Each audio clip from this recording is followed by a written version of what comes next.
इस्लामाबाद और गुर्दनवा में जलजले के झटके महसूस किए गए हैं। जलजिला पैमा मरकज के मुताबिक जलजले की शिद्दत 5.3 रिकॉर्ड की गई। जलजले की गहराई 95 किलोमीटर थी। जलजले का मरकज ताजिकिस्तान का सरहदी इलाका था। आपको अहम खबर से आगाह कर रहे हैं। इस्लामाबाद से खबर है कि इस्लामाबाद और गुर्दनवा में जलजले के झटके महसूस किए गए हैं। जलजिला पैमा मरकज के मुताबिक जलजले की शिद्दत 5.3 रिकॉर्ड की गई। जलजले की गहराई 95 किलोमीटर थी। जलजले का मरकज ताजिकिस्तान का सरहदी इलाका था। इस्लामाबाद और गुर्दनवा में जलजले के झटके महसूस किए गए हैं। जलजिला पैमा मरकज के मुताबिक जलजले की शिद्दत 5.3 रिकॉर्ड की गई। जलजले की गहराई 95 किलोमीटर थी।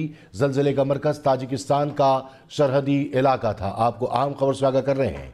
इस्लामाबाद और गुर्दनवा में जलजले के झटके महसूस किए गए हैं। जलजिला पैमा मरकज के मुताबिक जलजले की शिद्दत 5.3 रिकॉर्ड की गई। जलजले की गहराई 95 किलोमीटर थी। जलजले का मरकज ताजिकिस्तान का सरहदी इलाका था। जलजिले का मरकज ताजिकिस्तान का सरहदी इलाका था। जलजिले के झटके महसूस किए गए हैं। इस्लामाबाद और गुर्दनवा में जलजिले पैमा मरकज के मुताबिक जलजिले की शिद्दत 5.3 रिकॉर्ड की गई है। जलजिले की गहराई 95 किलोमीटर थी। जलजिले का मरकज ताजिकिस्तान का सरहदी इलाका था। इस्लामाबाद और गुर्दनवा में जलजिले के झटके महसूस किए गए। जलजिला पैमा मरकज के मुताबिक जलजिले की शिद्दत 5.3 रिकॉर्ड की गई। जलजिले की गहराई 95 किलोमीटर थी। जलजिले का मरकज ताजिकिस्तान का सरहदी इलाका था।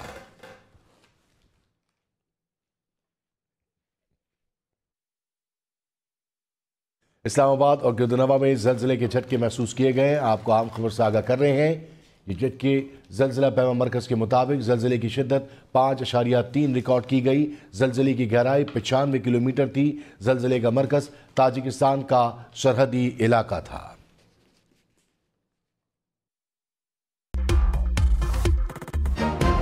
लाहौर, रावलपिंडी, मुल्तान समेत पंजाब भर के इंतखाबात के लिए इलेक्शन शेड्यूल जारी। उम्मीदवार 12 से 14 मार्च तक कागजात नामजदगी जमा करा सकेंगे। 4 अप्रैल को उम्मीदवारों की हतमी फहरिस्त जारी की जाएगी। 6 अप्रैल को उम्मीदवारों को इंतखाबी निशान अलॉट होंगे। अवाम 30 अप्रैल को अपने नुमाइंदों का इंतखाब करेंगे।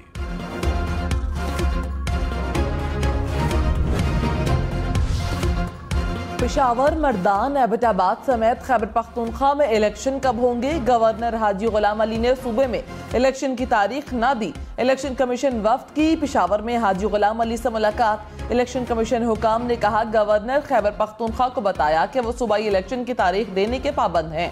वाज़ेह किया कि मुलाकात का मकसद सिर्फ इलेक्शन की तारीख है। गवर्नर खैबर पख्तूनख्वा का पीर या मंगल को इलेक्शन कमीशन दफ्तर जाने का ऐलान। हाजी गुलाम अली ने कहा सूबे में इलेक्शन की तारीख देना ईद का चांद देखने से मुश्किल काम है। कौम जल्द खुशखबरी सुनेगी। खैबर पख्तूनख्वा में अमन अमान की सूरत हाल पंजाब से मुख्तलिफ है। ऐसा कोई दिन नहीं गुजर के यहाँ कोई हमला ना हुआ हो। ऐसा फैसला करेंगे जिससे आवाम मुश्किल में ना पड़े। इमरान खान की वीडियो लिंक से पेशी के लिए दरख्वास्त। Chief justice Islamabad high court आज दरख्वास्त की समाअत करेंगे। इमरान खान का पैमरा पाबंदी के खिलाफ लाहौर हाई कोर्ट से रुजू। जस्टिस शाहिद बिलाल हसन ने समाअत से माजरत कर ली। वीडियो लिंक से मुतालिक दरख्वास्त लाहौर हाई कोर्ट में समाअत के लिए मुकर्रर। जो मैंने कहा वो ये कहा था कि मुझे जस्टिफाई करना कि मैं वजीर रहूं। अगर ये वादे पूरे नहीं हो वो मुश्किल होगा। मैंने कोई धमकी नहीं दी, ना ऐसा किया और मेरा बिल्कुल चेयरमैन पीपल्स पार्टी बिलावल भुट्टो का कहना है कि उन्होंने वफाकी हुकूमत से सिला मुतासिरीन से किए गए वादे पूरे करने का मुतालबा किया था। काबीना से अलग होने की धमकी नहीं दी। न्यूयॉर्क में मीडिया से गुफ्तगू करते हुए वजीर खारजा ने डिजिटल मरदमशुमारी पर खदशात का इजहार किया।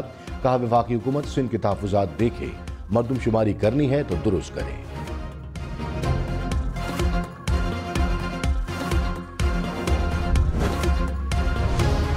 मरियम नवाज ने कहा जनरल रिटायर्ड फैज हमीद का कोर्ट मार्शल किया जाना चाहिए। उन्होंने 2 साल नून लीग की हुकूमत गिराने और 4 साल इमरान हुकूमत की हिमायत के जरिए मुल्क तबाह करने में किरदार अदा किया। गैर आईनी किरदार अदा करने पर फैज